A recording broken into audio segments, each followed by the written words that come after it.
विपक्षी पार्टियों के लिए और टुकड़े टुकड़े गैंग के साथ सोशल मीडिया पर सक्रिय लिबरल्स के लिए एक बहुत ही बुरी खबर है।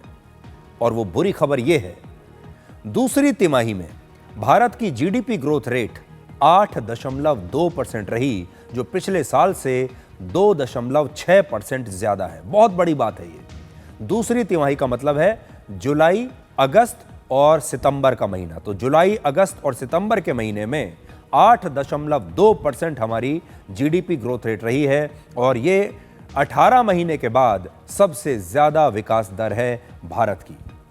लेकिन यहां ध्यान देने वाली बात यह है कि अमेरिका के 50% टैरिफ के बाद भी हमारी अर्थव्यवस्था की रफ्तार रुकी नहीं।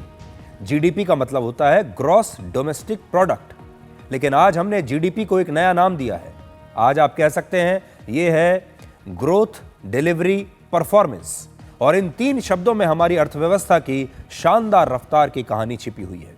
सबसे पहले देखिए ग्रोथ की कहानी। सरकार ने लोगों के हाथों में ज्यादा पैसा दिया। इसी साल इनकम टैक्स की छूट की सीमा बढ़ाकर 12 लाख की।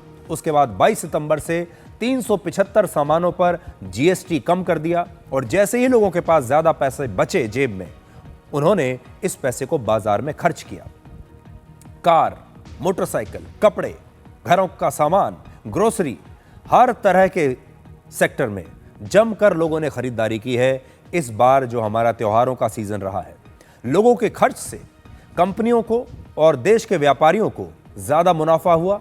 इसकी वजह से देश में ज्यादा प्रोडक्शन बढ़ा। जब ज्यादा माल बिकेगा तो ज्यादा माल बनेगा भी। तो अब क्या हुआ है कि जिसको हम कहते हैं कि इकोनॉमिक एक्टिविटी, यानी फैक्ट्रियों में और हर जगह सामान बड़ी संख्या में बन रहा है, निर्माण ज्यादा हो रहा है और फिर बाजार में ये सामान बिक ज्यादा रहा है। ज्यादा बिकने से जो सर्कुलेशन है पैसे का वो बढ़ रहा है और सबको मुनाफा हो रहा है। सामानों की जमकर डिलीवरी हुई है और इससे सरकार को भी आमदनी हुई और सरकार का जो प्रदर्शन है वो बेहतर हुआ। जन कल्याणकारी योजनाओं और इंफ्रास्ट्रक्चर पर सरकार ने ज्यादा पैसा खर्च किया। इसी तरह से ग्रोथ के साथ डिलीवरी और परफॉर्मेंस ने जीडीपी को बढ़ाकर 8% के ऊपर पहुंचा दिया।